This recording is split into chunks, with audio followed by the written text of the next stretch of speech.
प्यारे विद्यार्थियों नमस्कार। बीएससी फर्स्ट ईयर में हम बैक्टीरिया यानी जीवाणु के बारे में अध्ययन कर रहे हैं। पिछले वीडियो में हमने जीवाणु के सामान्य परिचय, जीवाणु के सामान्य लक्षणों के बारे में अध्ययन किया था। इस वीडियो में हम जीवाणु की संरचना के बारे में जानेंगे। जीवाणु की संरचना के ये 2 वीडियो हो जाएंगे, तो यह पार्ट 1 है। अगले वीडियो में हम जीवाणु की कोशिका कला और उसके कुछ अंग हैं उनके बारे में जानेंगे। तो ये जीवाणु की संरचना का पहला वीडियो है। आइए जाने जीवाणु की संरचना के बारे में। विद्यार्थियों, जैसा कि हम जानते हैं कि जीवाणु कोशिका एक प्रोकैरियोटिक कोशिका है, यानी इसमें स्पष्ट केंद्रक और झिल्ली युक्त कोशिकांग नहीं पाए जाते हैं। फिर भी पादप कोशिकाओं के समान ही इसमें कोशिका भित्ति, कोशिका कला, जीवद्रव्य ये सब पाए जाते हैं। मुख्य रूप से जो जीवाणु कोशिका है, जो बैक्टीरिया सेल है, उसको 5 भागों में बांट सकते हैं। पहला सतही उपांग यानी सरफेस अपेंडेजेस, जिसमें कशाभिकाएँ, रोम ये आएंगे। सतही आसंजित भाग यानी सरफेस अडेसरेंट जो होते हैं, ग्लाइकोकैलिक्स, कोशिका भित्ति, कोशिका कला और कोशिका द्रव्य एवं कोशिकांग।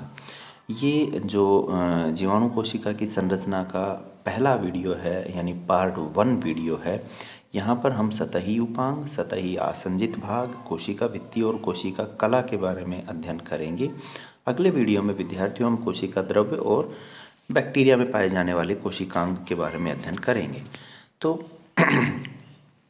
बैक्टीरिया की जो संरचना होती है वो आप देख पा रहे हैं, इस प्रकार की होती है। बाहरी संरचना अगर हम देखें तो सबसे बाहर की तरफ कैप्सूल आपको दिखाई दे रहा होगा, जो नीले कलर की संरचना है। यह कैप्सूल या संपुट कहलाता है। इसके अंदर पीले कलर की संरचना कोशिका भित्ति है।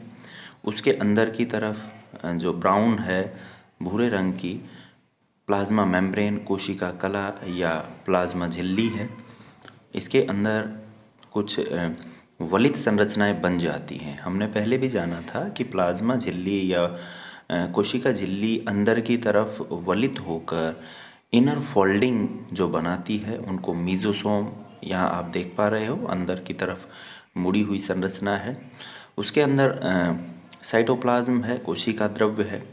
हम ये जानते हैं कि यह एक प्रोकैरियोटिक कोशिका होती है, तो यहाँ पर स्पष्ट केंद्रक नहीं पाया जाता, इसलिए जो आनुवंशिक पदार्थ पाया जाएगा वो न्यूक्लियोइड के रूप में पाया जाएगा। आप रेड कलर का ये एक धागे नुमा उलझे हुए धागे जैसी संरचना देख पा रहे हो, लाल रंग की, वह न्यूक्लियोइड है, इसका डीएनए है। पिंक कलर की जो संरचना है फ्लैजिलम यानी कशाभ हैं, जो 2 कशाभ यहाँ प्रदर्शित किए गए हैं वो कशाभिकाएँ हैं। प्लाज्मिड दिखाया गया है, जो इसके न्यूक्लियोइड के अतिरिक्त अन्य आनुवंशिक पदार्थ होता है। इंक्लूजन है, जो इसके अंतर्विष्ट हैं।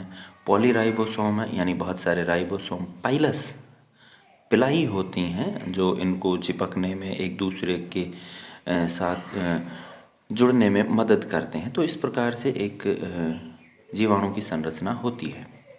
सबसे पहले हम जानते हैं सतही उपांग यानी सरफेस अपेंडेज। तो जो सतह पर उपांग पाए जाते हैं, सतह पर जो बाह्य वृद्धि पाई जाती हैं, उनमें सबसे पहले हैं विद्यार्थियों कशाभिकाएँ।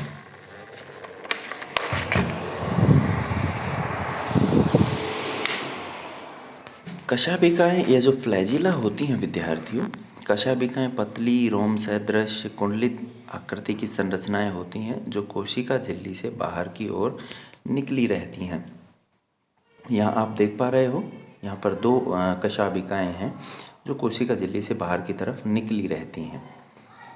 प्रत्येक कशाभ चाबुक के समान मोटाई की प्रोटोप्लाज्मीय संरचना है। इनकी लंबाई प्राय जीवाणुविक कोशिका की लंबाई से अधिक होती है। कशाभिक जीवाणुओं को तरल माध्यम में 100 माइक्रोन मीटर प्रति सेकंड तक की गति प्रदान कर सकती हैं। इनकी लंबाई 15 से 20 माइक्रोन मीटर व व्यास 15 से 20 नैनोमीटर होता है। ये छड़ाकार सर्पिल जीवाणुओं में पाए जाते हैं। कशाभिका की उपस्थिति अथवा अनुपस्थिति के आधार पर जीवाणुओं को निम्नलिखित दो वर्गों में बांटा गया है। पहला तो है अकशाभिक, यानी इनमें, या अशूक, इनमें कशाभिका का अभाव होते हैं अतः अचल होते हैं, जैसे लैक्टोबैसिलस, पास्चुरेला। यानी कशाभिका का मुख्य कार्य ही क्या है विद्यार्थियों? गति है, यानी जीवाणुओं को गति प्रदान करने का कार्य कशाभिकाएं करती हैं। अगर ये पाई जाएंगी तो जीवाणु गति कर सकेगा, और नहीं पाई जाएंगी तो जीवाणु गति नहीं करेगा, अर्थात वह अचल होगा। दूसरे प्रकार के जो जीवाणु हैं वो है कशाभिक। इनमें कशाभिकाएं पाई जाती हैं अतः ये गतिशील अथवा चल होते हैं, क्योंकि कशाभिकाएं पाई जाएंगी तो वो गति प्रदान करेंगी। कोशिका सतह पर इनकी व्यवस्था जीवाणुओं का लाक्षणिक गुण है। ये महत्वपूर्ण बात है कि जीवाणु के ऊपर ये किस प्रकार से व्यवस्थित रहती हैं, जीवाणु के ऊपर कशाभिकाएं किस प्रकार से व्यवस्थित रहती हैं, इसके आधार पर जीवाणुओं को वर्गीकृत किया जा सकता है। यानी कोशिका पर कशाभिकाओं की व्यवस्था जीवाणुओं का एक महत्वपूर्ण गुण है। कोशिका के सिरों पर उपस्थित ध्रुवीय कशाभिका तथा संपूर्ण सतह पर वितरित अध्रुवीय कशाभिकाएं कहलाती हैं।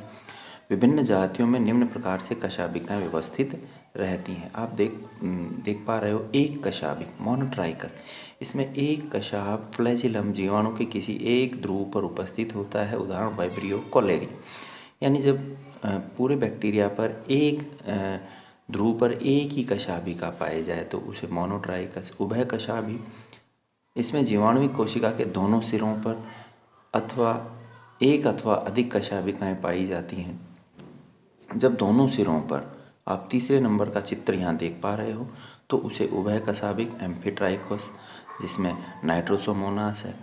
लोफोट्राइकस गुच्छ कशाभि, ऐसे जीवाणु के एक अथवा दोनों सिरों पर कशाभिकाओं के गुच्छे उपस्थित होते हैं, जैसे स्पाइरिलम।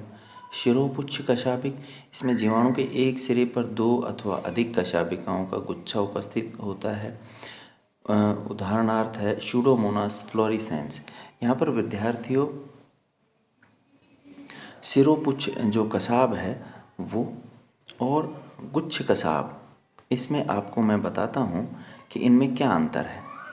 देखो, सिरोपुच्छ कसाब सेफेलोट्राइकस, इसमें जीवाणु के एक सिरे पर दो अथवा अधिक कशाभिकाओं का गुच्छा उपस्थित होता है, जबकि गुच्छ कशाभिक में दोनों सिरों पर कशाभिकाओं के गुच्छे उपस्थित होंगे। सिरोपुच्छ में तो एक सिरे पर नहीं पाई जाएंगी और एक सिरे पर गुच्छा पाया जाएगा, जबकि गुच्छ कशाभिक में दोनों ही सिरों पर गुच्छे पाए जाएंगे। परिपक्ष्माभि पेरिट्राइकस, इसमें कशाभिकाएं जीवाणु कोशिका की सतह पर समान रूप से व्यवस्थित होती हैं, जैसे अंतिम चित्र आप देख पा रहे हो। ये पेरिट्राइकस या परिपक्ष्माभि प्रकार का जीवाणु है। तो पहले प्रकार के तो सतही उपांग हैं, कशाभिकाएं हैं। दूसरे प्रकार के और महत्वपूर्ण सतही उपांग हैं रोम या झालर या पिलाई, इनको पिलाई भी बोल देते हैं। और हम पढ़ेंगे सेक्स पिलाई जो होते हैं वो जीवाणुओं के लैंगिक पुनर्योजन में महत्वपूर्ण भूमिका निभाते हैं। अनेक जीवाणु, विशेषकर ग्राम अग्राही जीवाणुओं में कुछ ऐसे उपांग होते हैं जिनका गति से कोई संबंध नहीं होता। यानी गति का संबंध तो कशाभिकाओं से होता है, लेकिन रोम या झालर गति प्रदान नहीं करती। ये कशाभिकाओं की भांति खोखले होते हैं परंतु सर्पिल नहीं होते। ये कशाभिका से कुछ पतले, अपेक्षाकृत सीधे और अधिक संख्या में होते हैं। इन्हें रोम एकवचन पाइलस कहेंगे और बहुवचन पिलाई कहेंगे या झालर कहते हैं। रोम की संरचना अपेक्षाकृत सरल होती है। ये कोशिका भित्ति को भेद कर बाहर आते हैं परंतु कशाभिकाओं के समान जटिल संरचना नहीं बनाते। यह पिलीन या पाइलिन नामक प्रोटीन अणुओं से बना होता है। इनकी संख्या एक से असंख्य होती है।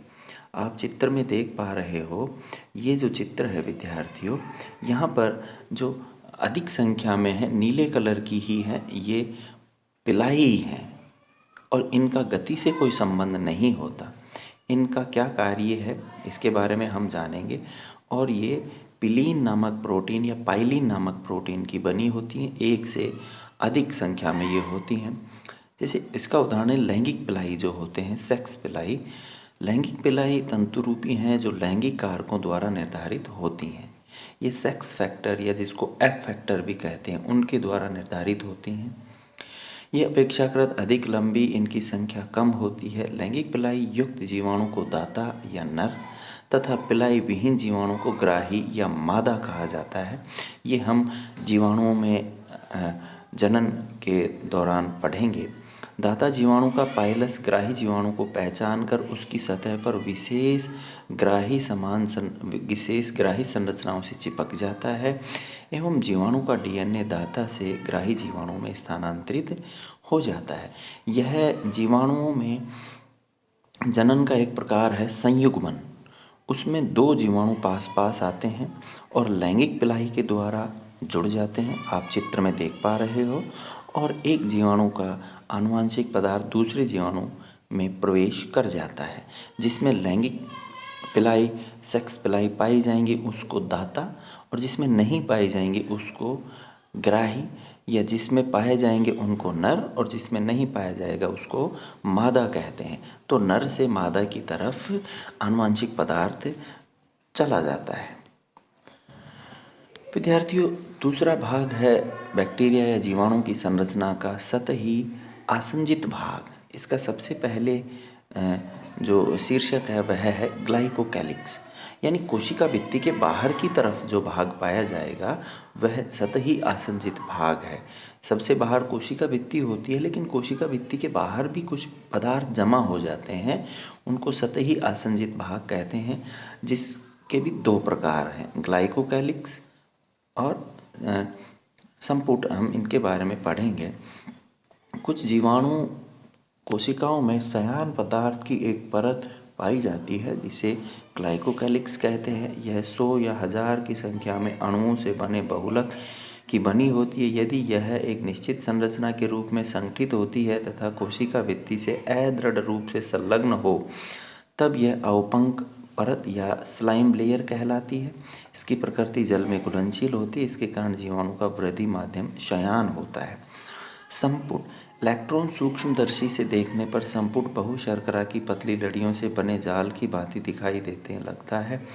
एक ही प्रकार की शर्करा से बने संपुट को समबहुशर्करा संपुट होमोपोलीसेकेराइड कैप्सूल कहते हैं। जैसे स्ट्रेप्टोकोकस म्यूटेंस में विषम बहुशर्करा संपुट यानी हेट्रोपोलीसेकेराइड एक से अधिक प्रकार की शर्कराओं से बने होते हैं। जैसे स्ट्रेप्टोकोकस निमोनी का संपुट कैलेक्टोज, ग्लूकोज तथा रैमनोज का बना होता है। कुछ जीवाणु जैसे बैसिलस में संपुट बहुशर्करा की अपेक्षा पॉलीपेप्टाइड का बना होता है। तो ये कोशिका भित्ति के बाहर की तरफ पाए जाने वाले पदार्थ हैं। जैसे एक शयान यानी विस्कस अर्ध तरल पदार्थ होगा जिसको ग्लाइकोकैलिक्स कहेंगे, है ना। बहुत सारी शर्कराओं से बना हुआ एक जाल की भांति जो पदार्थ होगा वो संपुट कहेंगे। इसमें समान प्रकार की शर्कराएं या विषम प्रकार की शर्कराएं पाई जाएंगी। अब बात आती है कोशिका भित्ति। विद्यार्थियों, जैसा कि हम जानते हैं कि कोशिका भित्ति जीवाणुओं में पेप्टिडोग्लाइकन की बनी होती है। अलग अलग प्रकार की प्रजाति में इसकी मोटाई भी अलग अलग होती है, और ग्राम पॉजिटिव और ग्राम नेगेटिव जो बैक्टीरिया हैं जिनके बारे में हमने पढ़ा है उनमें भी यह अलग अलग प्रकार की होती है। इसका मुख्य भाग पेप्टिडोग्लाइकन, जिसे म्यूरिन भी कह देते हैं, उसका बना होता है। यह अत्यधिक दृढ़ता युक्त, अविलेय, छिद्र युक्त बहुलक होता है तथा प्रोकैरियोट में ही पाया जाता है। अब कोशिका भित्ति के 3 मूल पदार्थ होते हैं, एन एसिटाइल ग्लूकोसेमिन यानी NAG, एन एसिटाइल म्यूरेमिक अम्ल यानी NAM, और 4 एमिनो अम्ल। तो पेप्टिडोग्लाइकन एक या म्यूरिन जिसे कहें वह एक जिसको कहें मिश्रण है NAG, NAM और एमिनो एसिड का, यानी इनमें N acetyl glucosamine, N acetyl muramic अम्ल और एमिनो अम्ल पाए जाते हैं। एक पेप्टिडोग्लाइकिन श्रृंखला का चतुष्पेप्टाइड यानी टेट्रापेप्टाइड दूसरी पेप्टिडोग्लाइकन श्रृंखला से तिर्यक बंध द्वारा बंधा होता है। कोशिका के चारों ओर तैयार हो जाता है ये। कुछ प्रतिजैविक जैसे पेनिसिलिन इंद्रियबद्धता की प्रक्रिया का निरोध करके सामान्य कोशिका भित्ति की बनने की प्रक्रिया को संदमित करते हैं। यानी जो एंटीबायोटिक काम आते हैं वो क्या कार्य करते हैं, जैसे पेनिसिलिन है, जीवाणु कोशिका भित्ति के निर्माण में बाधा पहुंचाते हैं, उसको रोक देते हैं और उससे ये जो बैक्टीरिया है वो नष्ट हो जाते हैं। आप देख पा रहे हो ग्राम पॉजिटिव और ग्राम नेगेटिव जो जीवाणु हैं उनकी कोशिका भित्ति में अंतर पाया जाता है और इसी कारण से इनके अभिरंजन में भी अंतर होता है। कोशिका भित्ति का कार्य क्या है विद्यार्थियों? कोशिका भित्ति जीवाणु कोशिका को विशिष्ट आकार तो प्रदान करती ही है, साथ ही पदार्थों के लिए अवरोध, कुछ प्रतिजैविकों, पित्त लवण, भारी धातु, निम्नीकरण विकर, इनको भी अंदर आने से रोकती है, जबकि पोषक पदार्थों को अंदर आने देती है। विद्यार्थियों, जीवाणुओं की संरचना में जो अगला घटक है वह है कोशिका कला, कोशिका झिल्ली।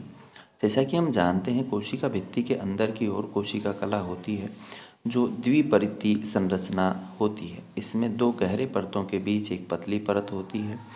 यह मुख्य रूप से 20 से 30% फॉस्फोलिपिड तथा 50 से 70% प्रोटीन की बनी होती है। फॉस्फोलिपिड दो परतों के रूप में होती है जिनमें जल रागी आवेशित सिरे बाहर की ओर होते हैं तथा जल विरागी सिरे अंदर की ओर होते हैं। प्रोटीन अणु फॉस्फोलिपिड परतों में अंतः स्थापित होते हैं। फॉस्फोलिपिड परतें एक तरह से तरल माध्यम का निर्माण करती हैं जिनमें प्रोटीन अणु गतिमान होते हैं। इस प्रकार की गति तरलता कोशिका कला के विभिन्न कार्यों के लिए आवश्यक है। इस प्रकार की संरचना को फ्लूइड मोज़ेक प्रतिरूप यानी तरल मोज़ेक मॉडल कहते हैं। जीवाणु में कोशिका कला में स्टीरोल जैसे कोलेस्ट्रॉल अनुपस्थित होते हैं और यूकैरियोट की कलाओं की अपेक्षा कम दृढ़ होती है। कोशिका कला के कार्य, कोशिका कला अधिकांशतः जल विलेय पदार्थों के लिए रोधक का कार्य करती है तथा भित्ति की अपेक्षा अधिक वर्णनात्मक होती है। कला में उपस्थित परमीएज विकर पदार्थों के अभिगमन में मदद करते हैं। इसके अतिरिक्त कई विकर कला पर उपस्थित होते हैं जो कोशिका भित्ति संश्लेषण तथा ऊर्जा उत्पादन में प्रयुक्त होते हैं। तो आज के लिए विद्यार्थियों इतना ही। धन्यवाद।